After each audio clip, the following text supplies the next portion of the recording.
मेरे शौहर ने मुझे बदकिरदार और पता नहीं क्या क्या अल्फाज जो हैं वो मेरे ऊपर ताबड़तोड़ हमले की तरह बरसाए।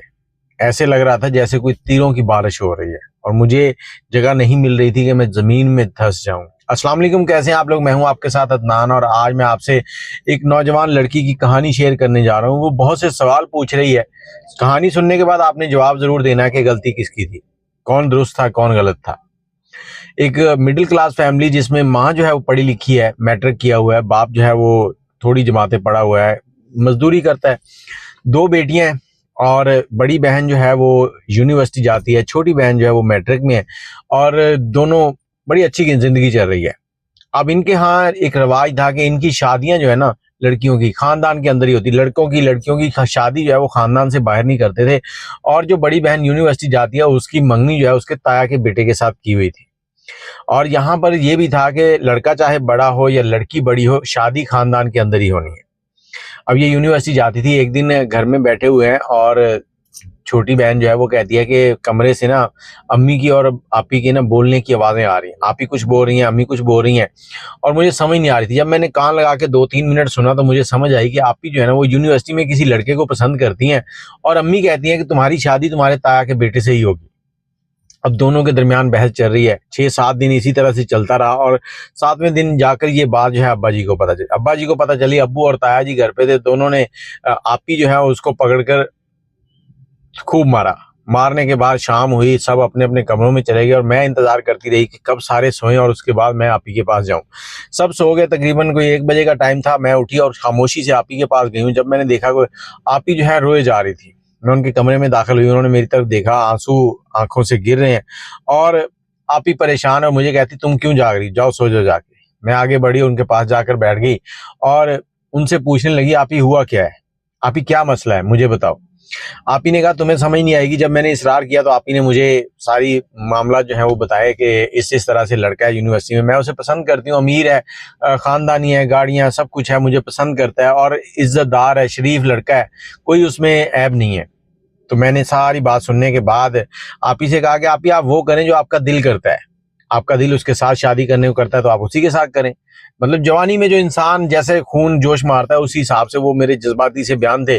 और उसके बाद आपी ने कहा कि ठीक है तुम सो जाओ जाके। मैं अपने कमरे में गई, सो गई जाके। उसके बाद सुबह हुई, 2-4 दिन गुजरे और एक दिन अचानक से हम सबको पता चला कि आपी घर पे नहीं है।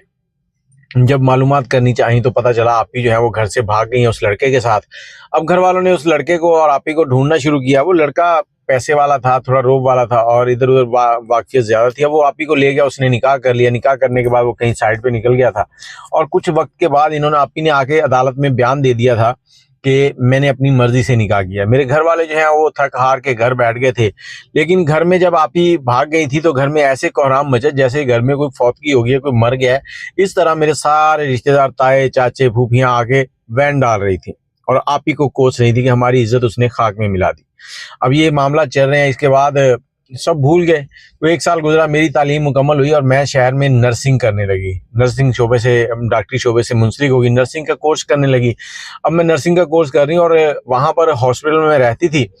हॉस्पिटल में नर्सिंग करते करते जब मेरी कंप्लीट हुई तो मुझे उन्होंने एक हॉस्पिटल के अंदर ट्रेनिंग के लिए भेज दिया। अब ट्रेनिंग के दौरान हमें कुछ सैलरी भी मिलती थी और वहाँ जो हॉस्टल था उसमें मतलब किसी ने बाहर से मिलने आना तो वो प्रॉपर तरीके से उसका नाम वगैरह मेंशन होता था, इजाजतनामा मिलता था कि ये शख्स आ सकता है।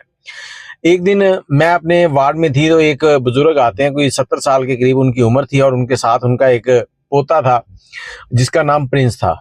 अब वो बुजुर्ग जो है वो उनके इलाज के लिए साथ लेके आया था। उनके साथ कुछ लोग और भी थे, सब हंसी मजाक कर रहे थे एक दूसरे से और प्रिंस जो है वो मेरी तरफ देखे जा रहा था।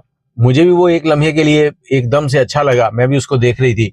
और उसके बाद मैंने उनका जो भी ट्रीटमेंट था वो किया और जाते वक्त प्रिंस मेरे पास आया और मुझे उसने कहा कि आप अपना नंबर दे दें। कहती मुझे पता भी था कि मेरे घर में ये सारी चीजें ममनू है, लेकिन मैंने फिर भी पता नहीं किस ताकत ने मुझे इस चीज के लिए मजबूर किया कि मैंने अपना नंबर उसको दे दिया। मैंने उसको नंबर दिया, उसके बाद वो चला गया। रात हुई, उसने मुझे मैसेज किया, उसने मुझसे मोहब्बत का इजहार किया और फिर मैंने उसका नाम जो है ना वहाँ पर लिस्ट में लिखवा दिया, क्योंकि मुझे वो अक्सर मिलने आता था। अंदर किसी को आने की इजाज़त नहीं थी, ज़्यादा मैं बाहर जा नहीं सकती थी। तो मैंने उसका नाम अपने शौहर के तौर पे, हस्बैंड के नाम के साथ लिखवा कि प्रिंस मेरा हस्बैंड है, ताकि उसको आने में कोई मुश्किल ना हो, तो वो लिखवा दिया। अब प्रिंस जो है वो मुझसे रोज मिलने आता, हमारे दरमियान मामला बढ़ने लगे, हम एक दूसरे को पसंद कर रहे थे। प्रिंस ने फिर अपने घर पे बात की, उसके घर वाले जो है वो बहुत ही अच्छे थे, इखलाक के भी अच्छे थे और आदात और पैसे के लिहाज से भी अच्छे थे। उसने अपने घर पे बात की, उनको बताया कि इस तरह से लड़की है, मैं इससे मोहब्बत करता हूँ, इससे शादी करना चाहता हूँ। तो उसके घर वालों ने वेलकम कहा, उन्होंने कहा कोई मसला नहीं है। अब मैं प्रिंस के साथ कई बार उनके घर भी जाती हूँ, उनके घर में जाके खाना बनाना, सब कुछ करना, उसके बहनें भाई भाभियाँ सब मुझे इस तरह से अपनाए हुए थे जैसे मैं उनकी सच में भाभी हूँ, मतलब प्रिंस की बीवी हूँ। तो ये चल रहा था सारे मामला। और दूसरी तरफ जो मेरी आपी थी वो घर से चली गई थी उस लड़के के साथ। तो उनको कुछ 2 साल के बाद एक बेटा हुआ था। 2 साल के बाद घर पता लगा बेटे का, तो उन्होंने कहा ठीक है। फिर 2-3 साल और गुजरे तो उसके बाद पता चला कि एक बेटी भी हुई है और सब उनकी तरफ हल्के हल्के माइल होने लगे थे। अब ये सारी चीजें चल रही हैं, इधर मैं प्रिंस के साथ हूँ और उधर आपी जो है उनके 2 बच्चे हो चुके हैं। अब मेरा जो उधर से ट्रेनिंग है वो खत्म होने वाली थी और एक दिन अचानक मुझे फोन आता है कि घर पे जो है ना इमरजेंसी है, तुम्हारी आपी को हम लोग ले आए हैं और वो बहुत सीरियस है, उनको हॉस्पिटल लेके जा रहे हैं और तुम घर आ जाओ। मैं वहां से जल्दी से छुट्टी लेती हूँ, घर पहुंचती हूँ, देखती हूँ हॉस्पिटल गई हूँ। हॉस्पिटल में क्या हुआ कि उन्होंने एक बच्चे को जन्म दिया, बेटे को, और उसके बाद उनकी डेथ हो गई। अब घर आए, मामला जो थे वो सारे हुए, उसके बाद तदफीन हुई, तदफीन के बाद जो भी रसूमात थी वो सारी अदा की गई और 10 से 15 दिन के बाद मैं वापस आ गई अपनी ड्यूटी पर। अब ड्यूटी पर आई हूँ तो उधर मेरे घर पे जो है ना उनके बच्चों के वालिद जो हैं वो 2 महीने के बाद आए और उन्होंने आकर कहा कि मैं अपने बच्चे लेके जाना। तो मेरे घर वाले जो है वो बजिद थे कि हम बच्चे नहीं देंगे।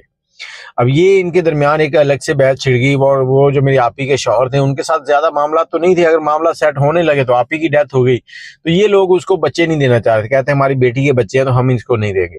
और वो बजिद था कि मैं अपने बच्चे लेके जाऊंगा। अब मुझे एक दिन कॉल आती है कि तुम जल्दी से घर आओ, तुम्हारी अम्मी बीमार है। कहती कि मैं घर जाती हूँ, घर जब पहुंचती हूँ तो अम्मी भी बैठी हैं, चाची भी बैठी, सब बैठे हैं आराम से। मुझे समझ नहीं आई कि मामला क्या है। अब शाम हुई तो अब्बू घर आए, मैंने सबको बताया कि अब्बू ने इस तरह से कहा मुझे, तो मैं इसीलिए आई हूँ जल्दी से छुट्टी लेके। इधर सारे घर वाले जो हैं वो बैठे हैं। शाम को अब्बू आए, अब्बू से पूछा तो अब्बू ने कहा कि तुम्हारी जो है ना जो तुम्हारी आपी का शौहर था उसके साथ हम शादी करना चाहते हैं, इसलिए तुम्हें बुलाया है। अब घर वालों ने मेरे ऊपर दबाव डालना शुरू कर दिया, मैंने इनकार किया, मेरे सामने सारे मामला चल रहे थे। मैंने कहा जी मैं उससे शादी नहीं करना चाहती, जबकि मेरी जिंदगी में तो प्रिंस चल रहा था, मैं उनको बता भी नहीं सकती थी कि प्रिंस भी है।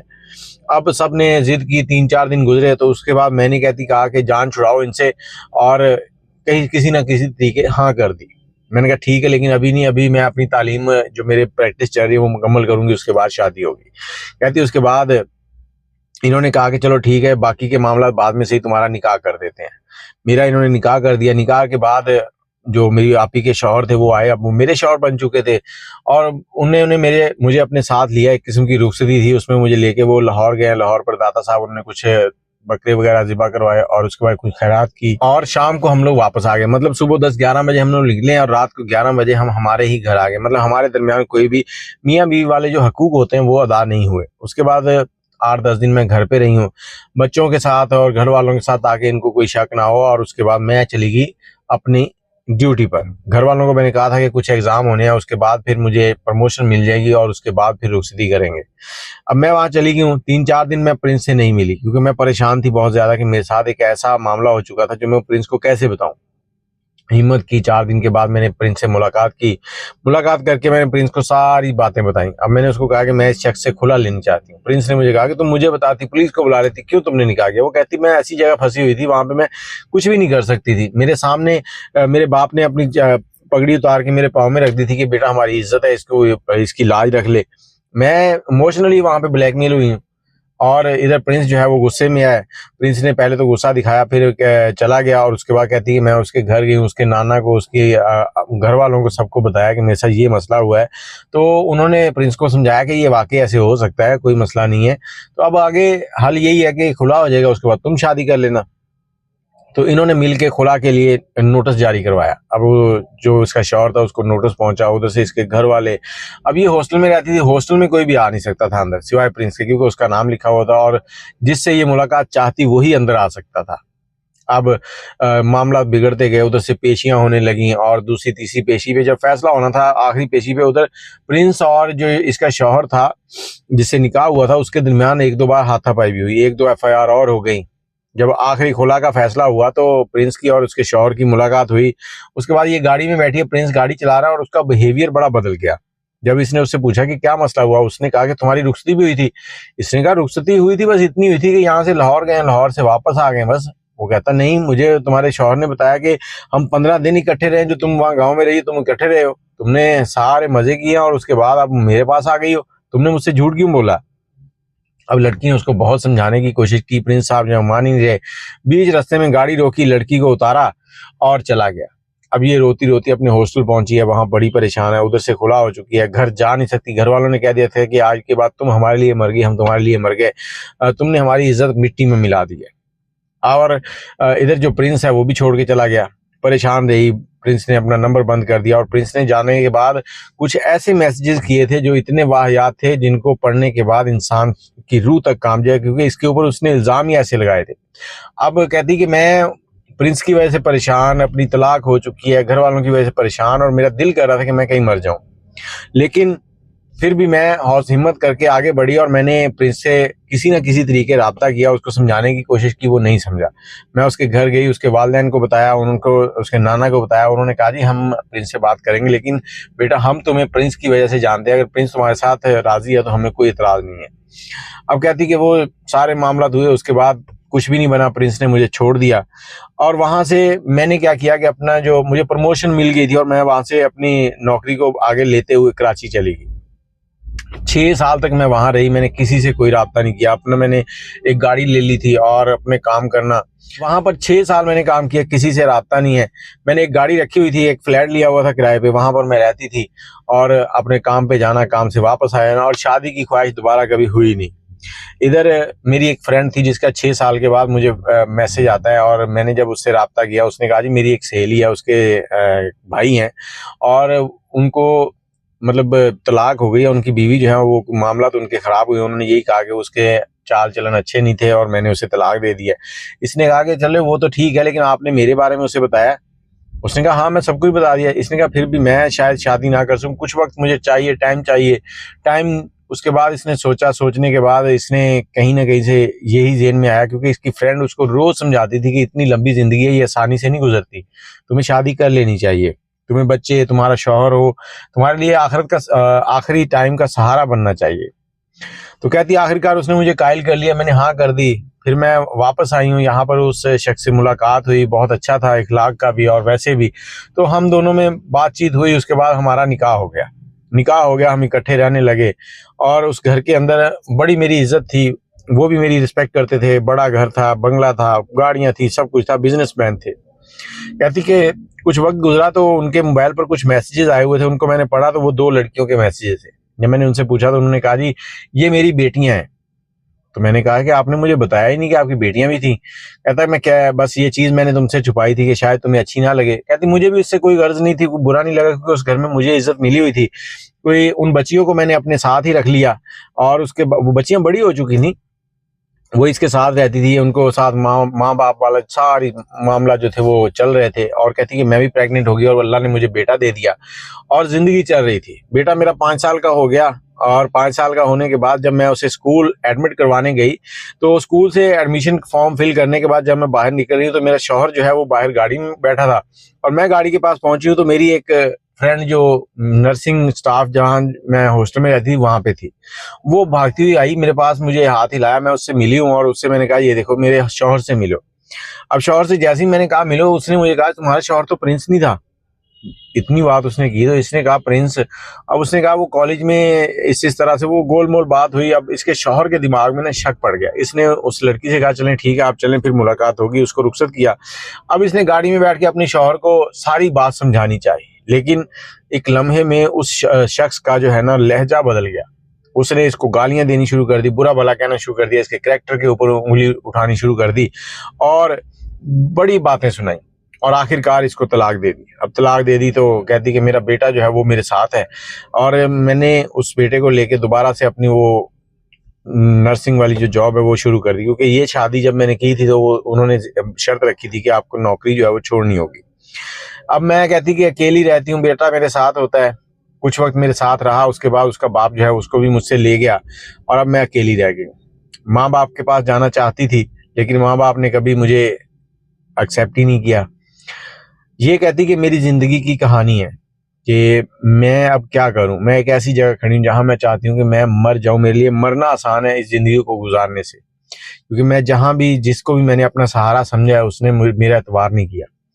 पहले आप ही थी, आप ही की ज़िंदगी ख़राब हुई, फिर घर वालों ने मेरी ज़िंदगी उसी शख्स के साथ निकाह करके ख़राब कर दी जिसके साथ मैं कभी भी नहीं जाना चाहती थी। और जिस शख्स के लिए मैंने अपने शौहर को छोड़ दिया, उससे खुला ली, उस शख्स ने सिर्फ एक छोटी सी शक की बुनियाद पर मेरे ऊपर इतने बड़े बड़े इल्ज़ाम लगाए और मुझे छोड़कर चला गया।